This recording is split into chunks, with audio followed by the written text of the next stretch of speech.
먼저 결론부터 말하자면 이 세종대왕이 구원받았느냐 아니냐의 문제는 그러니까 복음이 전파되기 전에 살았던 모든 사람들을 포함했어요. 이것은 하나님의 주권에 속한 것이기 때문에 인간의 입장에서 단언할 수는 없다는 것입니다. 그러나 한 가지 성경적 전제라고 할까요?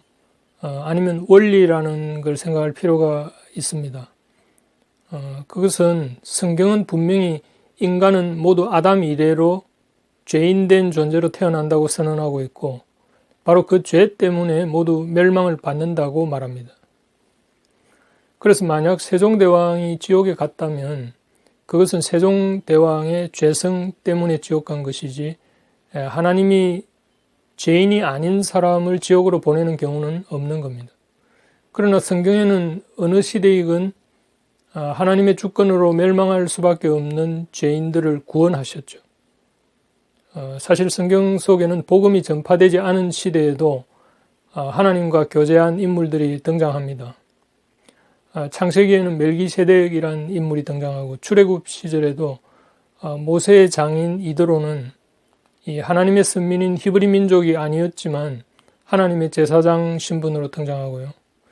또 심지어 발람 같은 이방인의 점쟁이도 이 하나님의 계시를 전하는 도구로 사용되었습니다.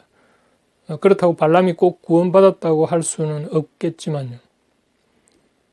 그리고 신약에도 고넬료 같은 이방인이 복음을 듣기 전에 하나님을 경외하는 인물로 등장하고 있기까지 하죠.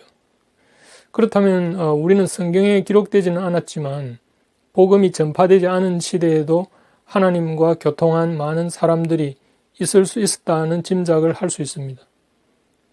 그러니까 세종대왕이나 이순신 장군 같은 분들도 그들이 하나님과 전혀 관계 없었을 것이라고 단정하면서 그들은 틀림없이 지옥 갔을 거야 라고 판단하는 것은 잘못이라고 봅니다.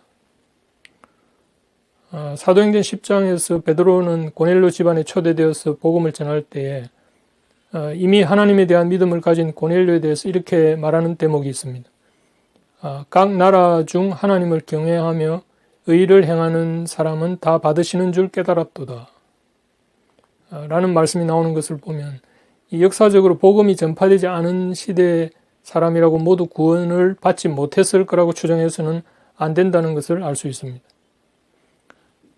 그런데 이와 관련해서 또 다른 의문점이 하나 있는데요. 뭐냐면 왜 어느 시대에는 복음이 전파되어서 구원받는 일이 일어나고 또 왜 어느 시대에는 복음이 전해지지 않아서 지옥 가는 일이 일어나는가 하는 문제죠.